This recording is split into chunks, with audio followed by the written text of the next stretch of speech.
Well, folks, it has been a very bizarre day, a very, you know, weird Friday. And we're going to get into it regards to the AGM, the board, Celtic fans, where this club is going. Are we going backwards? Are we going sideways? Are we going forwards? It's up to you in the comments to decide that. Now, folks, I'm sorry that I haven't been on regularly, which you'd like to see more. I've met people in the street recently. I've met people in the pubs. I've met people in airports that have said the same question to me. Are you still doing the podcast? My answer is yes, I am still doing the videos, but not to the level I wish I was doing them. And the reason why I haven't been doing the videos to the level which I wish I could be doing them as I feel very disconnected to the whole shite that's been going on this season, if you want to elaborate in that way. The whole bullshit of this board not valuing our fans, because they're not valuing our fans. And you know what, I've been a part of a couple of meetings, webinars with the Celtic Collective, and we could see it in the terraces, we could feel it on social media. This season has been absolutely desperate to watch. And what happened today, Ross Desmond, the son of the majority shareholder, Dermot Desmond, decided to basically, gaslit our fans, accuse our fans of being bullying, accuse our fans of being anti-establishment, because them shareholders that were there today care about how our club is being run. They cared about where we're going as a club, in which direction. And they didn't get the answers because the fans had to voice their opinion with the red cards, with the bills, and they're right to do it. And I know there's going to be people in the comments saying, well, we didn't get the answers we wanted on this article and that article and this. The most important thing is, let's be honest here. A good portion of Celtic fans do not have faith in this board. They want the board to be gone. Do be gone. Because, let's be honest, this is not a thing that has been brewing this summer of failure of Kazakhstan, of Almaty. This has been Maribor, this has been Malmo, this has been Ferencváros, this has been Cluj, this has been AEK Athens, even Lega Warsaw, even though they fielded a couple of dodgy players back in that time. This has been a failure of the board. And Mr. Desmond, Ross Desmond, said, well, the fans are not taking serious from our so-called European failures of 2003 because the football landscape has changed. Hold on a fucking minute, Ross Desmond. Where's your dad? Where's your dad?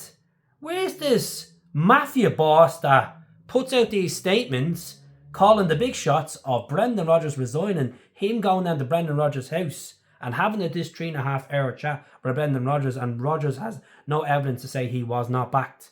What a load of absolute pony. And at the end of the day, I think they are so out of touch, they are so backdated that they don't give a rat's toss about the working class fan.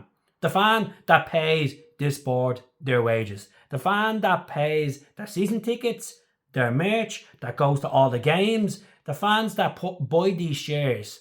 And they have the right to speak about how they feel. They have the right to be frustrated how they feel. If they want to put up a red card and say, you need the red card, yous are dumb. There's too many on that board for over 20 odd years and we're not seeing dialect. We're not seeing change.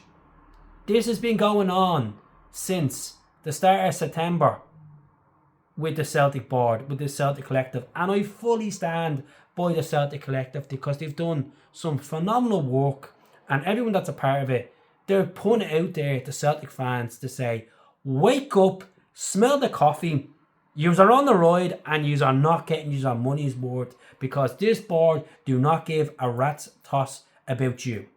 Now, this is not a Green Brigade issue. This is not a boys issue. As a collective, the fans are not seeing the results on and off the pitch. If that was any other AGM and that board spoke to all the shareholders like that, they'd be gone tomorrow. They would be gone tomorrow. And this is the problem with them, because they have majority shareholders. It's hard to get rid of them. It's hard to see change. It's hard to see Chris McCoy gone, Michael Nicholson gone, and certainly Peter Lawwell gone, that could not handle the heat of the fans voicing their opinion and saying, hold on a minute, this is bullshit. Get it together. Start making changes so we can move forward. This, in their eyes, these are businessmen. But at the same time, their communication skills are atrocious.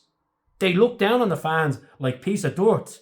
The way I look at it is, Celtic fans are the ants, and these are the beehive. These are the beehive on top of the tree. And whatever the fans say, if they don't suit their agenda, they're anti-establishment. You know, they're bullies towards certain members of the board. They're not bullies. They're saying out straight, change needs to be done. To keep this engine going, and to actually, you maybe suit up the engine, you need to inject the money into the team. Inject the money into the team, we start moving forward. Everyone's fucking happy. Start putting money into that stadium. Like all these pictures of these banners. I was at Celtic Park a couple of weeks ago against Kilmarnock. The first time I've been at a game for over a year. Big whoop-de fucking deal. Keith came out of the caves and actually went to a game for a change. I know. It feels good. Feels good, and there'll be more of them as well, because I'm looking forward to it. But at the same time, you get the vibe from the terraces. You get the vibe from our ultras, from social media, and most people are singing the same hymn. Sack the board. Because the board are not fit to do this. They're backdated. They don't want to engage with you. They don't want to engage. They care about tapping each other on the shoulders when these videos come out for the AGM. We're up this, we're up that, we're up this. But you have an unhappy fan base. Now today, the Celtic AGM is trending across social media because of the fucking mess. This is the mess they've caused. They could have sorted this out well long ago. Said, look, we're taking your concerns very serious. They could have walked into that meeting today, and Mr. CEO Michael Nicholson could have stood up and said, look, before we start this, I want to say a few things. I want to say everyone is welcome. We value every one of you as a shareholder, as a customer, and most of all, as a fan. And I know there's been a lot of heat over the last couple of months, and we're gonna say what we need to say to give you our opinions of the direction we're going as a club. But they didn't. They didn't, because people might say the fans were angry, didn't give them a moment to say what they say. Because Peter Lawwell could not accept that the fans are more important. The fans need to be heard. And you know what? I don't think you're gonna see Phil Fury over the next couple of weeks, because the international break is done tomorrow. We've sent Mirren away, and yes, a portion of our fans are banned from Celtic matches at Parkhead, and yes, it's up to the rest of the stadium to sing. It's up to the rest of them to get up off their arses and back the team, because we're second place in the league.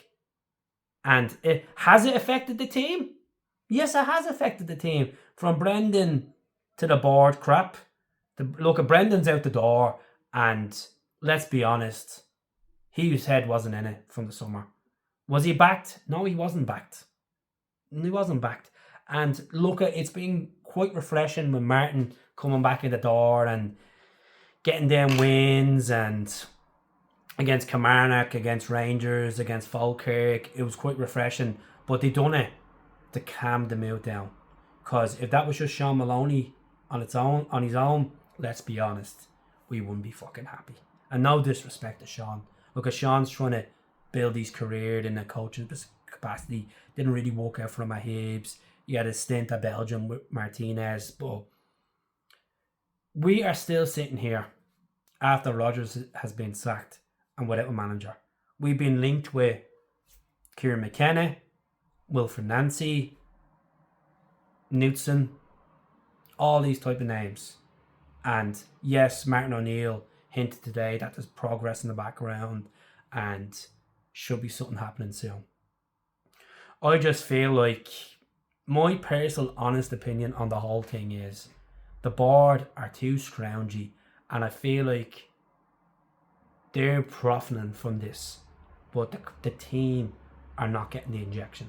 And what I mean profiting from this is you can have this 70 odd million in the bank, and they're going to use this excuse next year, which is, oh well, unfortunately last year we missed out on the Champions League qualification, so that money that we had to use it as parachute money towards covering the losses of last season. That's what you're going to get. That's what you're going to get. What happened to the hotel that was so-called going to be built? Yes, the new training facility looks amazing. I'll give them credit there. But overall, this season's been a fucking shambles. And there's a lot of football to be played. But never ever take your customers for granted. Never ever take the fans for granted. And most of all, never take the shareholders for granted. The ones that have these shares, that attend these meetings. Because this spin of they're gonna put on the blame on the Celtic fans for disruption. They're gonna put the blame on certain things, but they won't put the blame on themselves. The son of the majority shareholder went in there with a speech and gaslit Celtic fans, saying, "Oh, we can understand that you can have your concerns, but not in a fashion where you're identify people and bullying certain individuals aboard." That's not what it is. The fact is, you're not doing the fucking job right. And if you're not doing the job right, you need to be called out for it. So Chris McCoy, Peter Lawwell, Paul Tisdale, all these people in this department, from board down to recruitment, it needs to be completely vamped. And the chance of that happening is quite slim. And what is the next step as a Celtic fan? Does this continue on and continue on? Even if we beat St. Mirren in the League Cup, that's one trophy in the bag. Even if we do get through in the Europa League into the next round, or even if we go on and win the league, is this all sugar-coated down until another Champions League failure? We always say in life, when you make a mistake, you learn from it. Not when you make the same mistake 7 fucking or 8 times and you don't do nothing about it. The only reason Celtic have got into the Champions League a couple of times have been through teams from Kazakhstan like Astana, teams like Beersheva, and a couple of all qualifications. But taking other teams for granted. And I'm not buying this whole financial landscape bollocks, because what about Copenhagen? What about Club Brugge? What about teams like Stana Liège? Clubs like that. What about Bodo Glimt? Clubs like that are in the Champions League, that have less financial muscle than we do, that have stadiums that are not even a third of our size, and they're getting into the Champions League and they're making a count of themselves in Europe. I am not buying this, folks. And I know some years do not want to hear about the board, don't want to hear about the AGM. You just want to see every weekend your club play. I can respect that. At the same time, there's a problem here. When you have an absence in your mouth, what do? You get removed. You get sorted. And if you keep this absence going on in the route of Celtic Football Club, it's just gonna get worse and worse and worse. And I condemn things getting nasty, but the fans need to speak out. There needs to be dialect. They need to step up this board and say, right, we will listen to you. We will meet you halfway. We will say what we need to say. You need to say what you say, and let's come to an arrangement. Come to a resolution. Let's take your fans are serious, because here's an example, right? We are now in November. When was the last time Celtic Football Club put their 2 kits on sale for 30% off?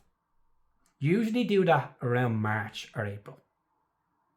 This is how you know that boycotting the merch has certainly hit their pockets in a fashion. Jersey sales are down, merch sales is down. And you know what? Fans are not buying into this crap anymore or buying merch. I haven't bought any merch since September and I have no intention to buy any more merch. You know why? Why should I? Why should I? Fund them for speaking to their fans like a piece of fucking dirt.